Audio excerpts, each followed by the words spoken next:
दोस्तों अब हम सीखेंगे, हमारे पास अगर 50 एम्पियर का लोड है और पावर फैक्टर 1 है, 1 है पावर फैक्टर की वैल्यू, और टाइम इस 50 एम्पियर लोड का 1 घंटा है। यदि हम 50 एम्पियर लोड 1 घंटे चलाते हैं तो सिंगल फेज की क्या यूनिट होगी और 3 फेज की क्या यूनिट होगी, चलिए सीखते हैं। दोस्तों सिंगल फेज की यूनिट निकालने के लिए हमें किलोवाट का पता होना बहुत ज़रूरी है, क्योंकि यूनिट का फॉर्मूला होता है वाट इंटू हावर। तो यूनिट के लिए हमें वाट का पता होना बहुत ज़रूरी है और हमारे पास है 50 एम्पियर। तो अब हम क्या करेंगे, सबसे पहले हम पावर का फॉर्मूला लगाएंगे, P is equal to V I cos phi. ये हमारा सिंगल फेज का पावर का फॉर्मूला होता है। तो अब हम V होती है हमारी वोल्टेज, वोल्टेज की वैल्यू रखेंगे 230। सिंगल फेज की हमारी वोल्टेज होती है 230 वोल्ट। आई होती है हमारी एम्पियर, जो हमें दिया हुआ है 50 एम्पियर लोड है हमारा, हमने 50 एम्पियर रख दिया। और कोस फाई होता है हमारा पावर फैक्टर। पावर फैक्टर की वैल्यू आप देख सकते हैं हमारी 1 है, तो हमने पावर फैक्टर की वैल्यू 1 रख दी। अब हम इसे मल्टीप्लाई करेंगे तो हमारा आ गया 11,500 वाट। जो हमारी पावर है वो हमारी 11,500 वाट है। तो अब हम इसे किलोवाट में करने के लिए क्या करेंगे, हम इसे 1000 से भाग दे देंगे। 1000 से भाग दे देंगे तो हमारी पावर की वैल्यू आ गई है 11.5 किलोवाट, यानी कि हमारा 50 एम्पियर जो लोड है वो हो गया हमारा 11.5 किलोवाट लोड। तो अब हम 11.5 किलोवाट लोड की यूनिट कंजप्शन निकाल लेंगे सिंगल फेज में। देखते हैं कैसे निकालते हैं।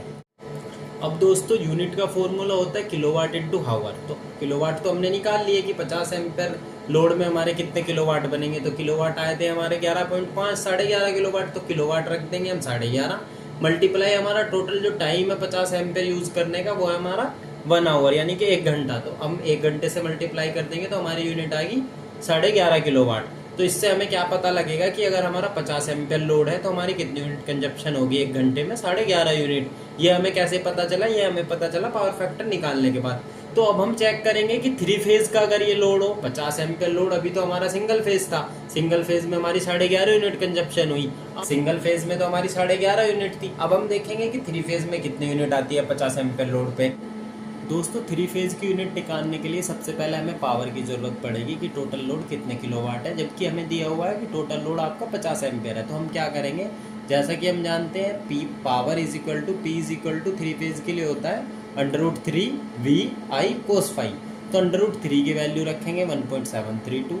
वोल्टेज हमारी 3 फेज में होती है 415 और आई होता है एम्पियर। एम्पियर हमारे दिया हुआ है कि टोटल लोड जो है वो 50 एम्पियर है, तो हमने 50 रख दिया। अब हम रखेंगे यहाँ पे कोस फाई पावर फैक्टर की वैल्यू जो हमें दी हुई है 1, कोस फाई की वैल्यू रख दी 1। तो अब हम देखेंगे कि टोटल लोड जो हमारा हो गया power P is equal to हो गया 35,939 वाट।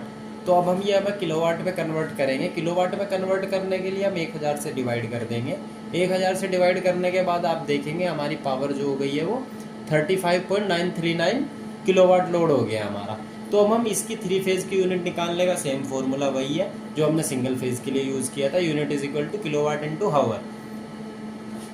तो यूनिट के फॉर्मूले में हम किलोवाट रख देंगे। जैसा कि आप देखेंगे कि हमारा 50 एम्पियर का जो टोटल किलोवाट था वो 35.939 किलोवाट बना था, और इसके बाद हम हावर रख देंगे 1 आवर। तो आप देख सकते हैं कि हमारी 3 फेज की यूनिट जो होगी वो 35.939 यूनिट होगी।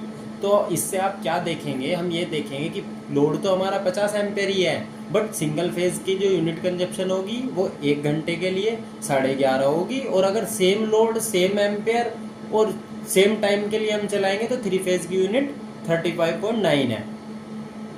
तो दोस्तों इस वीडियो में हमने क्या सीखा, इस वीडियो में हमने ये सीखा कि अगर हमारा जो लोड है वो किलोवाट में है, किलोवाट से अगर हम यूनिट में कन्वर्ट करेंगे तो हमारी यूनिट जो है वो सेम रहेगी।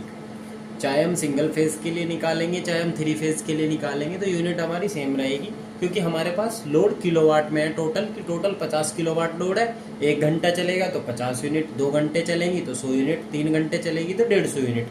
अगर मैं बात करूं कि एम्पियर से अगर मुझे यूनिट में कन्वर्ट करना है कि 50 एम्पियर लोड है और मैं उसको यूनिट में कन्वर्ट करूं, तो सिंगल फेज के लिए यूनिट कम होंगी और 3 फेज के लिए यूनिट ज़्यादा होंगी, क्योंकि उसे हमें पहले किलोवाट में कन्वर्ट करना पड़ेगा, उसके बाद यूनिट में कन्वर्ट करना पड़ेगा। दोस्तों उम्मीद करता हूँ कि आपको वीडियो समझ में आई होगी। आप हमारे चैनल को सब्सक्राइब करें और वीडियो को लाइक करें।